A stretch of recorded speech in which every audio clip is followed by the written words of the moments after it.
আল্লাহর এক বান্দা এই আয়াতটা নিয়ে চিন্তা করছিলেন। এক বাজারে গেছে বাজার করার জন্য, হঠাৎ বাজারওয়ালা দোকানদারকে 100 টাকার একটা নোট দিয়ে বাজারগুলো সদাইগুলো দিয়ে দেন। উনি এভাবে উলট পালট করে বলছে, হুজুরে টাকা চলে না, অচল টাকা। এর মাঝে যে একটা দাগ থাকার দরকার ওটা নেই, এটা জাল টাকা, ভেজাল। আপনি নিয়ে যান, অন্য সময় দিয়ে যাবেন। যেই বলেছে এটা জাল, অচল, উনি সেন্সলেস হয়ে গেছে। লোকজন এসে বলেছে, দোকানদার এই লোকটাকে মেরেছেন। বলছে না, আগে ওর হুঁশ ফেরান। পানি দিয়ে বাতাস দিয়ে যখন হুঁশ ফিরিয়ে এসেছে, ওরে জিজ্ঞাসা করছে, ভাই আপনি অজ্ঞান হয়ে গেলেন কেন? লোকটা বলছে, দেখেন ওকে আমাকে কিচ্ছু বলে নাই, মারিও নাই, বকা বকিও করে নাই, শুধু টাকা দিয়েছিলাম। টাকাটা উলট পালট করে বলছে এটা জাল টাকা, অচল, চলে না। আমার জীবনে একটা ধাক্কা লেগেছে যে আমারও তো একটা টাকার নোট আছে, তার নাম হায়াত। তার নাম কি বলেন বলেন? আমার তেলাওয়াতকৃত আয়াতের দ্বিতীয় শব্দই কিন্তু এইটা, আল্লাযী খালাকাল মাউতা ওয়াল হায়াতা।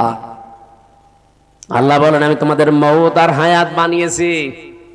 লোকটা ডাক দিয়ে বলছে, আমারও একটা হায়াত আছে, একটা নোট আছে টাকার, তার নাম এই 50, 60, 70 বছরের হায়াতের জিন্দেগি। আমি যদি এখনই মারা যাই, রব্বুল আলামিন যদি আমার হায়াতটা হাতে করে বলে, বান্দা এটা অচল, চলে না। এর ভেতরে শিরিকের কিছু দেখতে পাচ্ছি, এর ভেতরে মানুষ ঠকানো আমল দেখতে পাচ্ছি। এইরকম ভেজাল আমল দিয়ে, এরকম ভেজাল জীবন দিয়ে আমার জান্নাতে যাওয়া যাবে না। এই চিন্তা করে আমি সেন্সলেস হয়ে গেছি। ও নাটোরবাসী, আমরা কোথায় আছি বলেন তো? তারাও তো মানুষ ছিল। কুল্লু নাফসিন যায়িকাতুল মাউত ওয়া ইন্নামা তুওয়াফাউনা উজুরাকুম ইয়াউমাল কিয়ামাহ। সূরা আলে ইমরান 4 নাম্বার পারা 13 নাম্বার পৃষ্ঠা 13 নাম্বার লাইনের 185 নাম্বার আয়াতের প্রথম অংশে আছে। এটা তাফসীর ইবনে কাসিরে পাবেন। রব্বুল আলামিন বলেন প্রত্যেকেই কিন্তু মারা যাবে। এই এদিকে তাকান।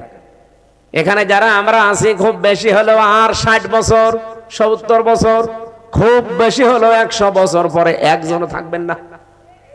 নতুন মানুষ এই জায়গায় এসে জমিন চাষ করবে। কথা বলেন না কেন? তার মানে 100 বছর পরে আমরা যারা এখানে আছি, নারী পুরুষ সবাই কবরের বাসিন্দা।